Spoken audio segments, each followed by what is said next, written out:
Hey guys, welcome back to my channel. আজকে নিয়ে এসেছি তোমাদের জন্য একটি ছোট্ট ভিডিও নিয়ে। সেটি হচ্ছে আজকে হচ্ছে 11ই সেপ্টেম্বর, অর্থাৎ রাধা অষ্টমীর জন্মতিথি পড়েছে এবং সেই রাধা অষ্টমীর ব্রতকথা নিয়ে তোমাদের সাথে আজকে আলোচনা করব। তবে শোনো, কথিত আছে একসময় সূর্যদেব পৃথিবী ভ্রমণ করতে আসেন। সেই সময় পৃথিবীর রূপে মুগ্ধ হয়ে তিনি মন্দর পর্বতের গুহায় গভীর তপস্যায় মগ্ন হন।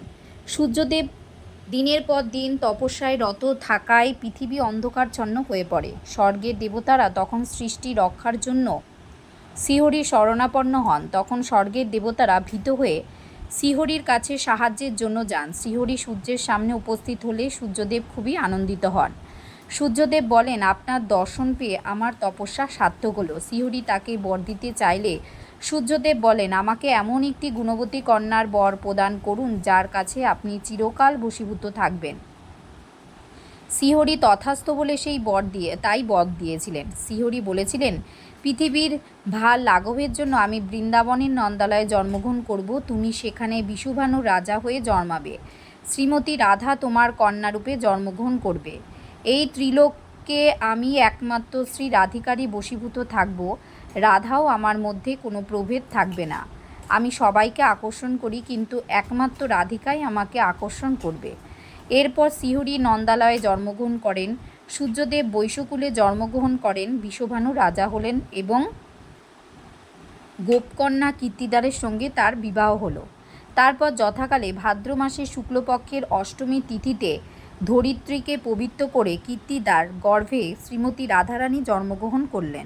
এই রাধারানীর আবির্ভাব তিথি রাধা অষ্টমী নামে পরিচিত। কিন্তু অন্য এক বর্ণনায় বলা হয়েছে, সেই সময় যমুনা নদীর বর্ষণার র্যাভেল স্থানটির পাশ দিয়ে বয়ে যেত। একদিন রাজা বিষুভানু নদীতে স্নান করতে গিয়ে দেখলেন হাজার সূর্যের আলোর মতো জ্যোতির্ময় এক সোনার পদ্ম ঠিক যমুনা নদীর মাঝখানে ফুটে আছে, যার মধ্যে আছে একটি ছোট শিশুকন্যা। তারপর ভগবান ব্রহ্মা এসে বিস্মিত রাজাকে জানালেন যে রাজা বৃষভানু ও তার পত্নী কীর্তিদার পূর্বজন্মে ভগবান বিষ্ণুর পত্নীকে কন্যারূপে লাভ করার জন্য কঠোর তপস্যা করেছিলেন। তার ফলস্বরূপই এই জন্মে রাজা স্বয়ং ভগবান বিষ্ণুর পত্নীকে কন্যারূপে পেয়েছেন। এরপর রাজা বৃষভানু সেই শিশুকন্যাকে নিয়ে এসে তার পত্নী কীর্তিদারের হাতে তুলে দিলেন। কিন্তু তারা দেখলেন শিশুটি কিছুতেই চোখ খুলছে না।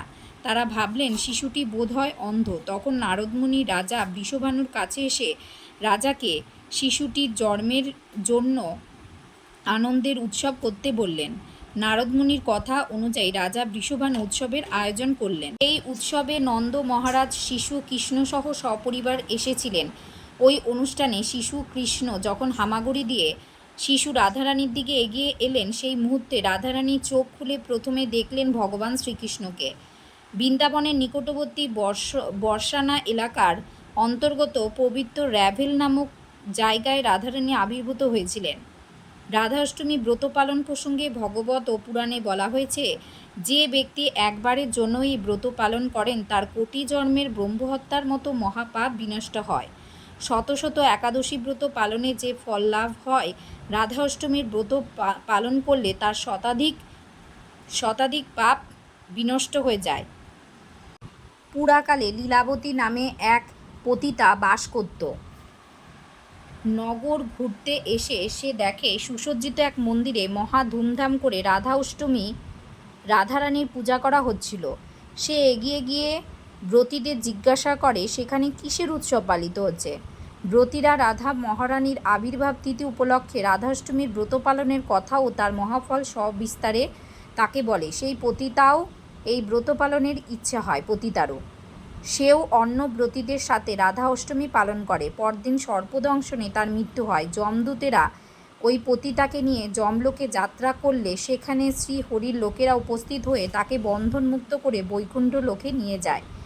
এইভাবে ওই লীলাবতী নামে পতিতাও রাধা অষ্টমী ব্রত পালন করে সর্বপাপ মুক্ত হয়েছিল। সুতরাং বন্ধুরা, তোমাদেরও বলছি, যারা যারা জন্মাষ্টমী পালন করেছো তারা অবশ্যই রাধা অষ্টমীর ব্রত পালন করো। তোমাদের সব পাপ থেকে তোমরা মুক্ত হয়ে যাবে, তোমাদের কল্যাণ হবে। ধন্যবাদ।